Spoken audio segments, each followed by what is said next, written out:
So for me too, I had all these expectations of what was going to happen with awakening, which is why I was another thing that fed the confusion when awakening happened. And I called a psychic friend of mine and said, is this awakening? So I asked the question too. And she said, see if it persists. And it did. And that sense of I never came back.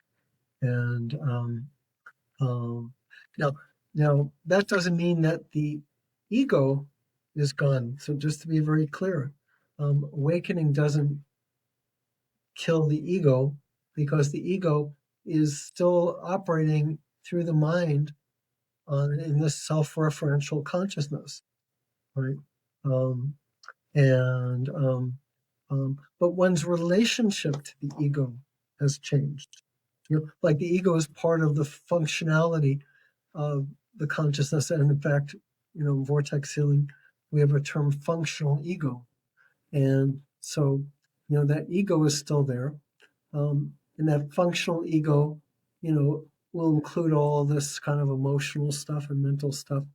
The question is, what are you identifying with, right? And so the moment that, let's say, your free spirit or your awareness identifies with this some anger that's arising, then it loses its freedom and becomes lost in that self-referential self-identity of being angry, right? The moment that you break that identity, then anger is arising, but it's not you, right? Yes, so like after awakening, before awakening is like we sort of run away from pain and bad emotions.